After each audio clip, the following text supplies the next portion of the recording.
বলিউডে তিনি শুধু একজন অভিনেতা নন, একটি আলাদা দর্শন, এক ধরনের পরিপূর্ণতার প্রতীক।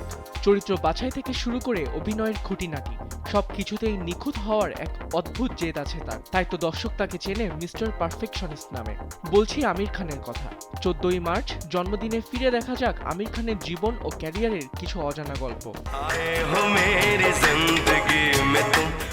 1965 সালের এই দিনে মুম্বাইয়ে জন্ম নেওয়া আমিরের পুরো নাম মোহাম্মদ আমির হুসেইন খান। মাত্র 8 বছর বয়সে চাচা নাসির হুসেইনের সিনেমা ইয়াদো কি বারাতে শিশুশিল্পী হিসেবে ক্যামেরার সামনে দাঁড়ান তিনি। পরবর্তীতে সহকারী পরিচালক হিসেবেও কাজ করেছেন কয়েকটি ছবিতে। पिक्चर सुपरहिट नहीं हुई तो मेरा नाम आमिर खान नहीं है।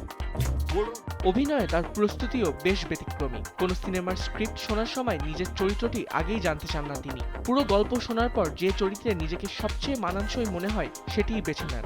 রাজা হিন্দুস্তানি এর তেরে ইশক মে নাচেঙ্গে গানের দৃশ্য ধারণের সময় বাস্তব অনুভূতি আনতে 1 লিটার ভদকা পান করেছিলেন বলেও শোনা যায়। মজার ব্যাপার হলো হাম আপকে হে কন, স্বদেশ ও ডর এর মতো জনপ্রিয় সিনেমাগুলোর জন্য প্রথমে প্রস্তাব গিয়েছিল তার কাছেই।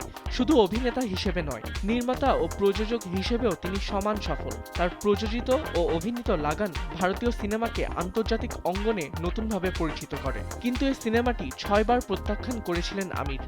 कौन? अरे आप कौन है भाई साहब? सर ये চীনে রয়েছে তার দারুণ ক্রেজ। বিশ্বের সবচেয়ে জনবহুল দেশ চীনের মানুষদের সবচেয়ে জনপ্রিয় সিনেমার তালিকায় 3 ইডিয়টস এর অবস্থান 12তম। সিনেমার প্রচারণায়ও আমিরকে অনন্য ও দুর্দান্ত বলা চলে নিঃসন্দেহে। কিয়ামত সে কিয়ামত তাক এর প্রচারণায় শালক রাজ জুৎসিকে সঙ্গে নিয়ে রিক্সা, বাসে করে গোটা শহরে পোস্টার লাগিয়েছিলেন তিনি। ব্যক্তিগত জীবনেও এসেছে বড়বা, কিন্তু সবকিছু ছাপিয়ে 3 দশকের বেশি সময় পরও তিনি শুধু তারকা নন, বলিউডের এক অনন্য অধ্যায়। আবিদ খান, সময়ের আলো।